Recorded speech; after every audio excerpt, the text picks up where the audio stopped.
Hi, I'm Steven. And I'm Trace. We need communication satellites for life-saving services such as 911 emergencies, search and rescue operations, plane crashes, train crashes. Basically, all emergency communications would stop. So communication satellites need to be protected, but how? Some countries, mainly the United States, want to put space weapons in outer space to protect our satellites. This is our story, the final frontier. Explorers Or warriors. We wanted to talk to an expert in the area of space weapons, so we went to Carnegie International Non-Proliferation Conference in Washington, D.C., and we met with Teresa Hitchens, the director of the Center for Defense Information. What are space weapons? There are a lot of different definitions for them, but the one that's usually used amongst those of us who work on the issue of space weapons is any weapon that's based on the ground, in the air, at sea, or in space, designed to hit something in space. Space weapons can also be weapons that are based in space, so they're in orbit, designed to hit either a satellite, a missile, or a target on the Earth. What are the similarities between the race for the atomic bomb and the race for space weapons? There are a lot of similarities. Essentially, it's the idea of the race. Right now, no one has space weapons. No one's ever put a space weapon in place. There are several countries, particularly the United States and China, who are looking at the possibility of doing this.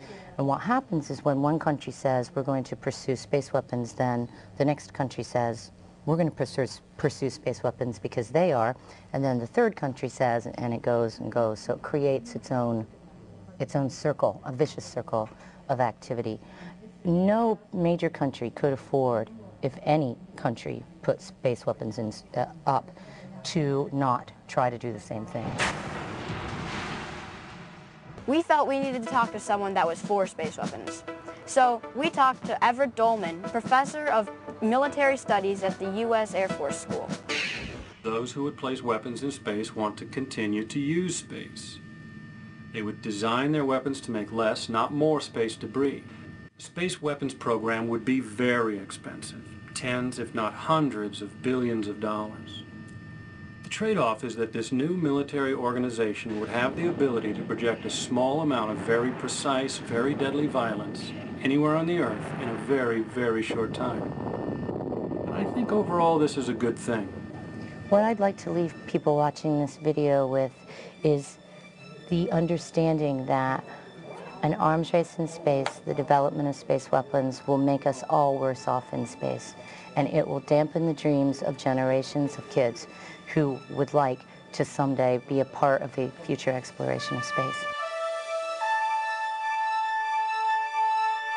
After hearing all these things about space weapons, we wanted to hear from someone that actually been in space, like an astronaut or something. So who's the most famous U.S. astronaut alive today? Remember the movie The Right Stuff? We flew out to Columbus, Ohio to interview the first U.S. astronaut to orbit Earth, Senator John Glenn.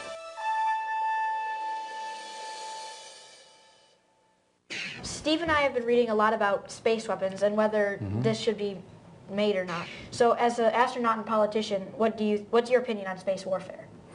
Well, unfortunately, history shows that everywhere people have learned to travel, they've learned to conduct warfare. That's not very encouraging.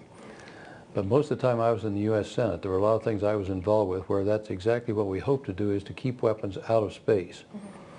And you can make observation platforms and things like that up there, but as far as actual weaponry in space, we've gone against that, and I hope that we don't get over that, because that would create a whole new competition among nations to have weaponry in space, and I hope we can avoid that.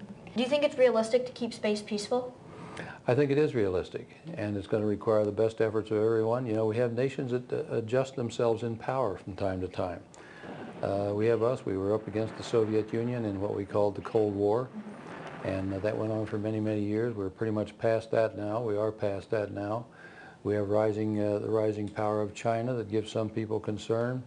I think we should be working very, very closely with all those nations that have the capability of producing weapons, particularly nuclear weapons. That would be the biggest danger in space. You have your number of nations that actually have nuclear weapons and have a space capability is still fairly small, and I hope we can keep it small. once you break that dam and start the weaponry in space, well, you're down a track there that's going to be an international competition that is very, very difficult to control. So I hope we can avoid putting any weaponry in space. And I want to see us cooperate as much as possible in space rather than setting up another competition like we had with the Soviets. We started to wonder, space weapons may become the real Star Wars. So what do Star Wars fans think of this?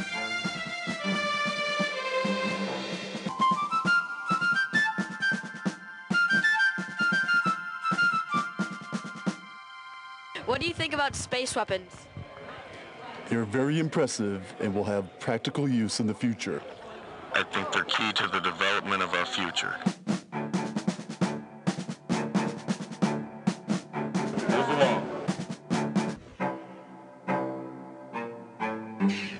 Do you want outer space to have war, or do you want it to be peaceful? Peaceful. Do you think the United States will win and they'll be the Jedi? Maybe, yeah. If the United States don't win, who do you think will win? Missouri. I would be delighted to see a meaningful and workable international treaty to jointly manage the commons of outer space, including the possibility of a multinational peacekeeping force in outer space. But I vigorously oppose a ban on weapons in space, because these bans simply don't work. We don't have weapons in space at the moment. It's an idea.